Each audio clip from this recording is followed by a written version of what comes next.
Hey everybody, in this final Canva training, I want to show you a few kind of just odds and ends and random things that I use Canva for. One great thing to use it for, and I don't know how many of you are going to need this right away or at all, but it might be fun for you to check out this logo template. Maybe you want to do a logo for your class or for something special that you're teaching. So the way you do these logos is you just basically pick a template just like you would any other design. And let's see if we can do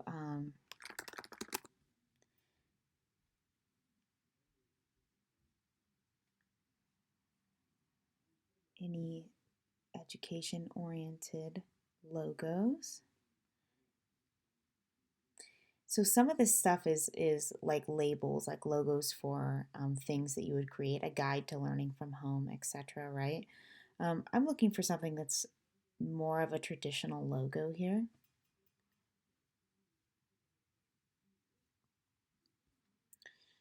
So as you can see, I usually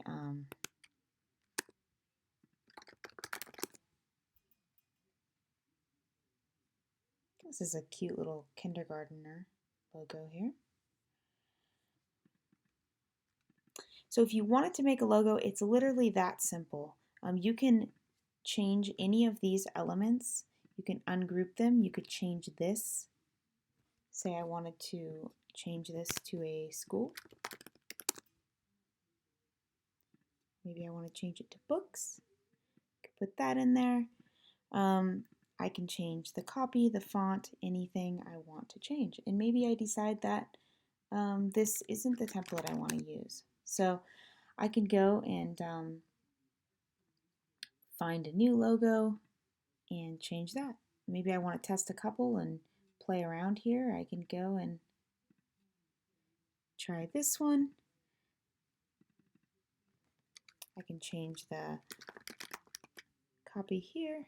I could change the element. I'm just going to ungroup it and I can change the element. Let's see, maybe I didn't like how those books looked. I would go to elements here and I can add my own stack of books. Maybe I like that one a little bit more. So you can see, super easy to create a logo. So the best thing to do when you're exporting your logo, let's say this is my ideal logo. I like this. This is final for me. I would go here to download. And the best thing you want to do is you want to download some with a solid white background, but you also want to download some with a transparent background. The reason for that is, let me just show you what it's going to look like.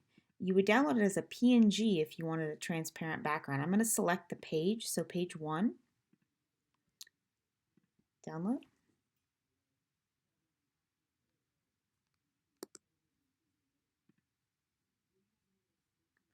So I just downloaded my logo. Let's say I wanted to put my logo on another design, like for example, remote tips for learning from home. Let's say I have this design and I want to take my logo that I just made and I want to put that in.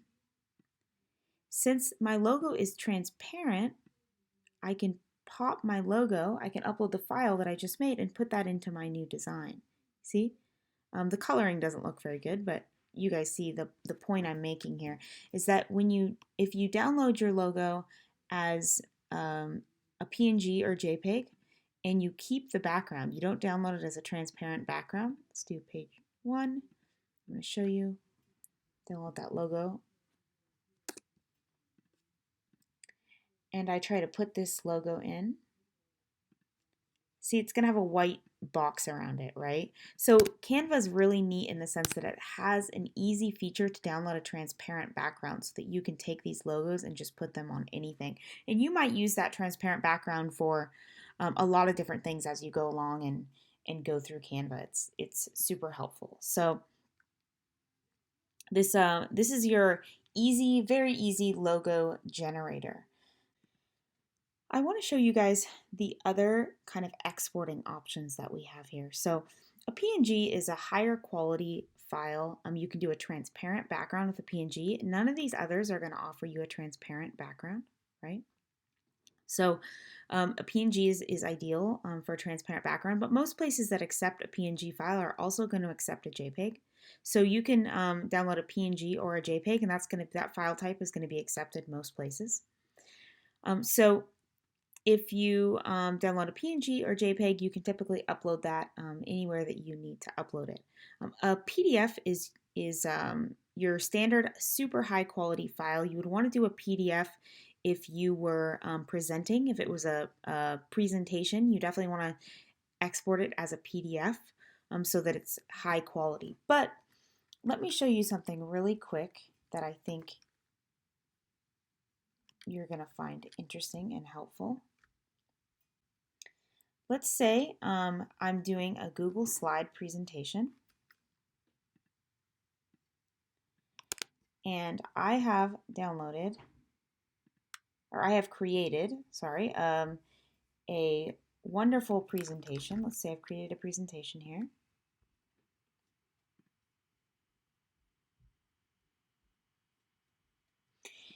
If I want to present this in Google Slides, because that's what's more comfortable for me, like you use kind of a slide, or you can do it in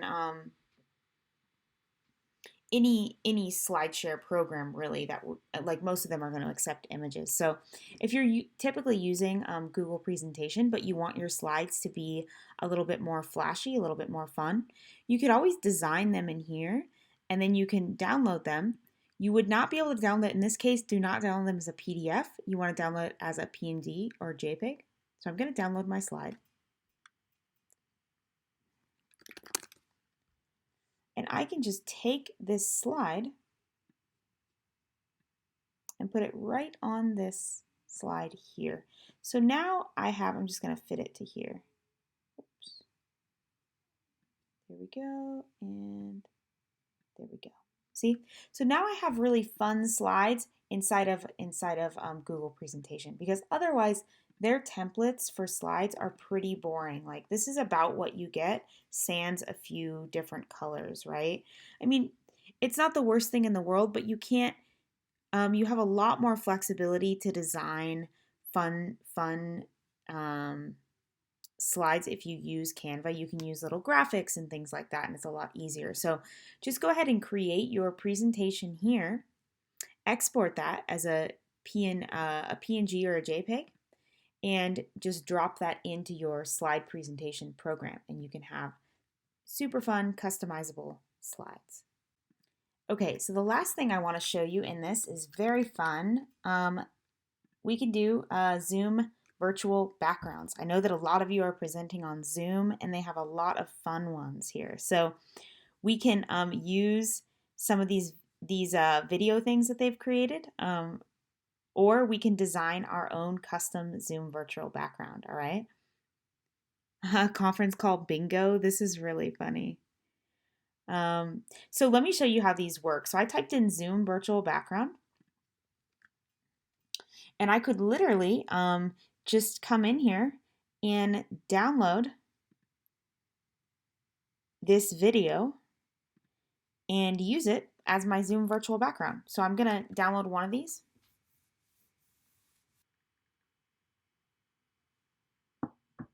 So let's call this one the C background. If I wanted to do something just plain, not a video, I can always design something using a template.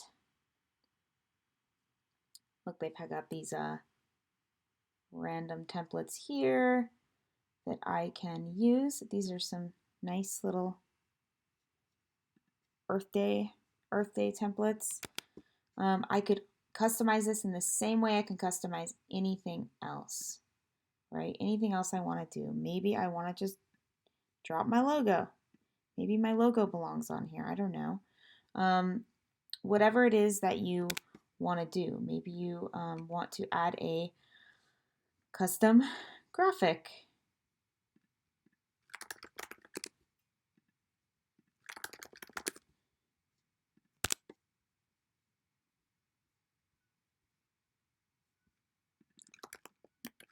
anything you want to add, you can add to your Zoom virtual background. So this would be just an image. You can always take away this background and take away anything you want to take away, put your own background there. Maybe you want to use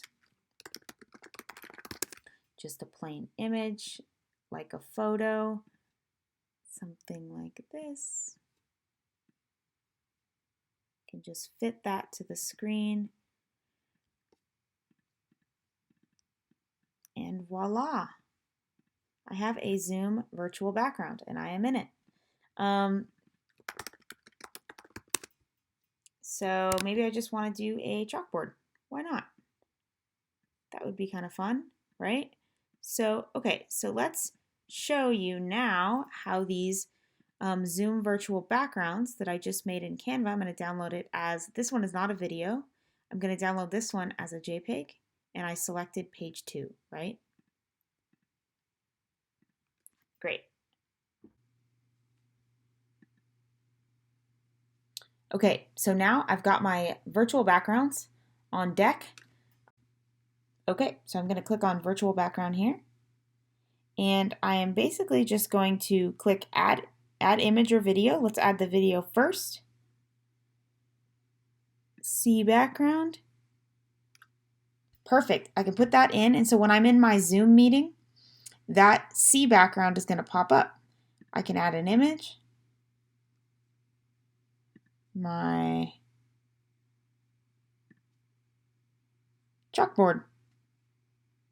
Perfect. So I could choose one of these backgrounds as my Zoom virtual background, and I made that in Canva. So I hope you guys enjoyed this part of the Canva training, and I sincerely hope that this was helpful to you. I use Canva all the time. I mean, even just for family and personal stuff, when they have something they need, someone needs a business card or someone needs a logo or something. It's a really nice tool to have. You know, maybe a baby shower invitation, or anything that you might need in your personal life that you want to make more fun, a birthday invitation, or maybe a Super Bowl invitation. So you can use it a lot in your personal life too, and that's what makes it super fun to have, and also very helpful for online education, because you always want things to be looking professional, and you always want things to be more engaging, and more colorful and more bright and more fun. So I hope you guys found this helpful again, and you have a great rest of your day.